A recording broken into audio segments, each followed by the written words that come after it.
What's up, everybody? This is Son of Ogu. I have a very, very, very special present for you right now. I have a very good friend of mine who's basically semi walked the path with me. He's not really on the path, but basically he's my best friend and he's been down with me since day one. Introduce yourself, my man. Hey, what's up, y'all, man? My name is AK. I'm glad to be here, and I'm ready to get it popping. I can dig it. I can dig it. I can dig it. See, I was the one on the spiritual path, but my boy's always been much more grounded. But this, of course, helped both of us because we both, we obviously we met each other for a reason, and we both been in each other's corner to kind of, if I get too cocky or arrogant, he humbles me, and if he gets too passive because he has much more of a water-like energy, then I kind of get him going. So this is how our relationship works. For starters, what I want to ask you is, what did you think when I first came to you about trying to get into all this spiritual shit and spirituality and talking to spirits and stuff like that? What did you think about it? I'm actually, in the great words of Bobby Boucher's mom, I thought it was the devil. 'Cause religion was attached to me so heavy from my upbringing. I thought it was crazy. And I'm gonna be honest, I kind of deterred away from it because I was a little scared of it. But that's the program within us. And so, as my journey unfolded through him and his teachings, with the low-wide nature, like I said, it just been one hell of an experience from now to then. All right. Good answer. I'm fucking with you. No, but no, this is all natural. But I remember when I was telling you how to see spirits. I gave you step-by-step methods to work on. You do this in the morning, you do this in the middle of the day, and then you do this at night. And you finally start to have your first manifestations or first phenomena.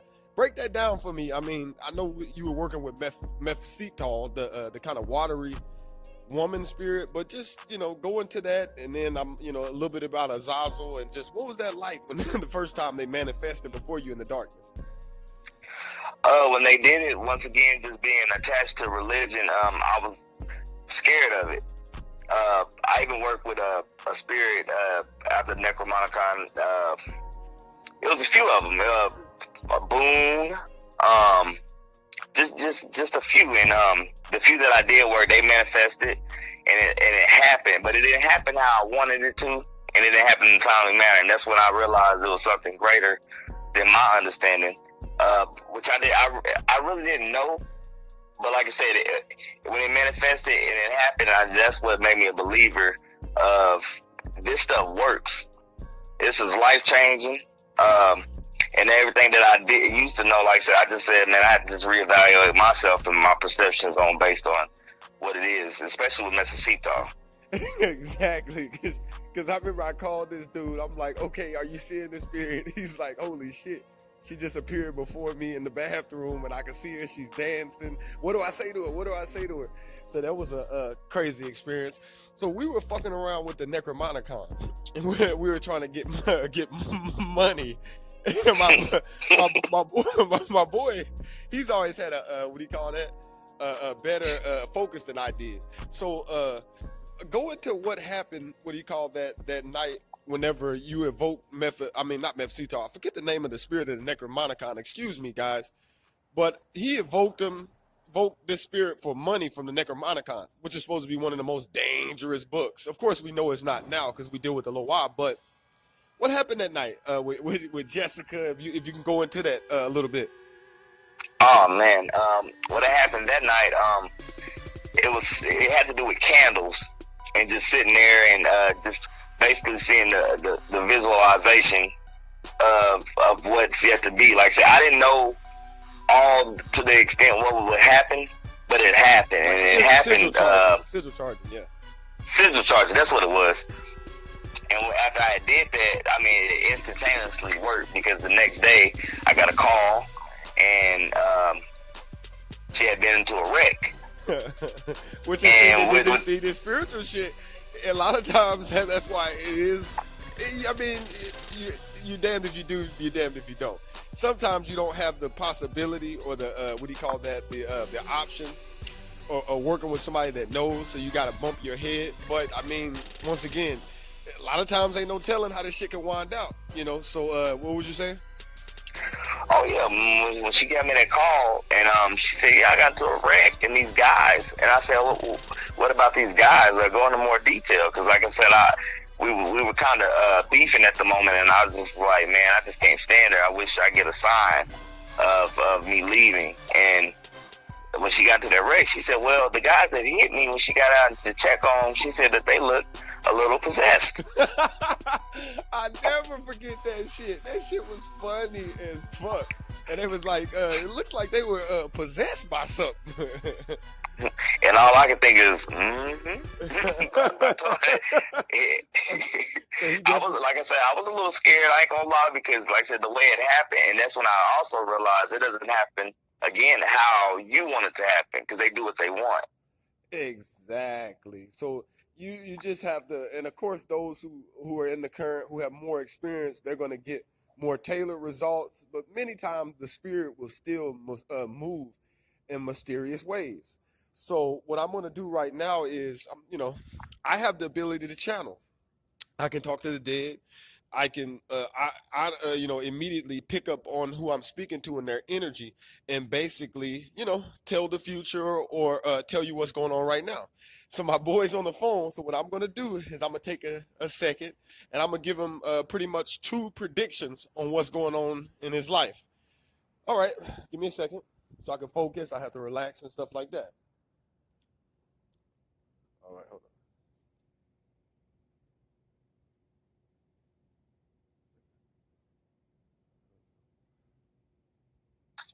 Hold up.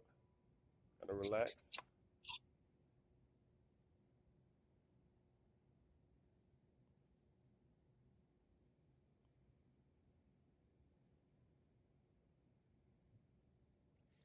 All right, hold up. All right, right now, what I'm seeing is that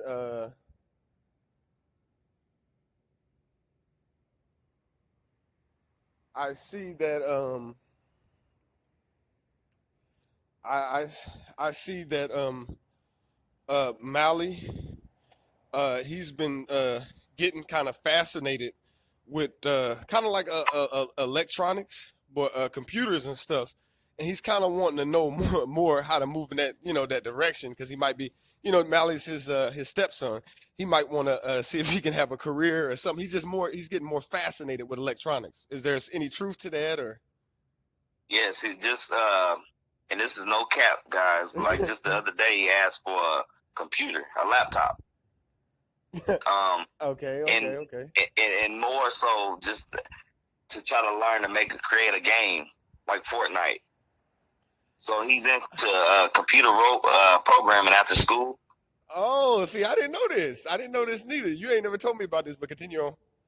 Yep, yeah. Once a week, he'll go on Mondays, and they build stuff, and it's all has to do with electronics. Damn. Oh, my mama, I didn't know that though. But well, let me get back to character. I'm supposed to be like Miss Cleo. I'm fucking with you. But that's pretty interesting. I didn't know that. You didn't tell me that. But other than that, what we did do, and I'm not gonna do any more of this reading because I'm pausing too long, and I want to be right into action with you guys, the listeners. One of the things we did make a transition to is to the Loa. We kind of started to walk this ancestral path. I was initiated at the time, but the spirit told him that he wasn't ready, so he had to have more experiences if he was ever going to walk with the Loa. What was your, as far as dealing with the other spirits we used to deal with, Azazel and, calling on Lucifer and all these different other spirits, what was the biggest kind of game, a game breaker, or are you just saying, holy shit, this is a little different when you first were dealing with the quote unquote the Loa or the ancestral spirits? The ancestral spirit / the Loa taught me to look within myself for everything as far as answers, the truth. Versus the other one, it just happens so fast. It'd be things that you want, but it don't happen when you want. And that was the thing that showed me. Both showed me that you're not in control, but more so with the Loa, it tends to lead to other avenues because it's basically it's a whole lifestyle. Oh, The other stuff was quick, fast, but this was a lifestyle and an understanding. right. And just what about the whole possession aspect? Because that's another big difference. I mean, the other spirits can kind of speak to you through signs and symbols and stuff like that, but the Loa, Mhm. of course, are able to mount you. What would you think about that versus the other? You know. And like I say again, guys, having more humanity than not. After doing it and actually going through that experience, it was very. It flowed, like I said, how it did it, how it came, because it was a knowing instead of thinking. Just like my guys' other segments. I mean, once you experience it, it's harder to put it in words, but it just flows natural.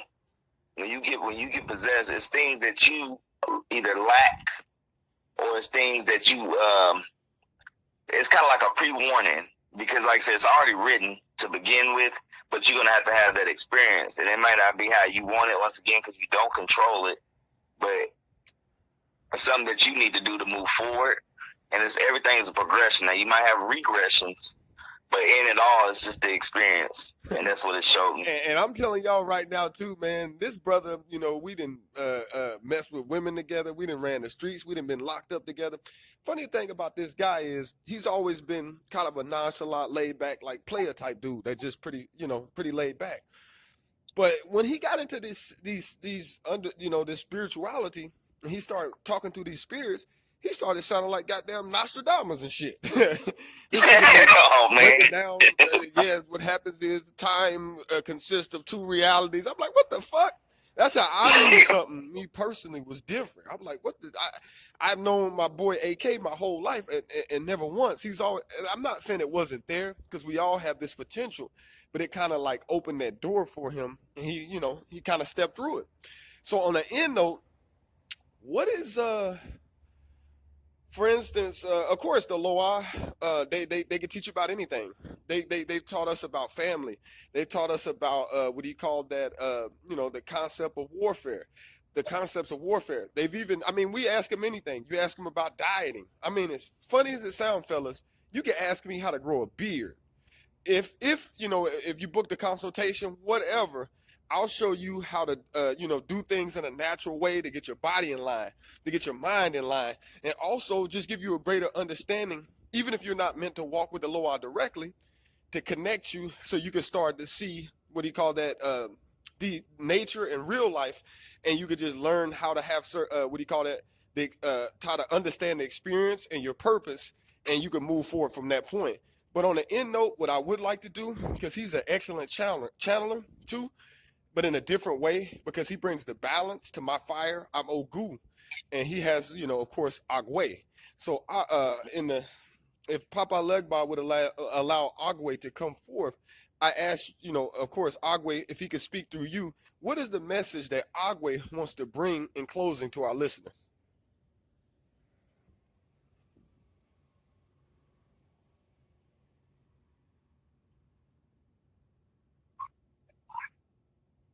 within all of us is nature, and nature has many currents that flows just like water. Allow yourself to be watcher, for you are no different. For all things are the same,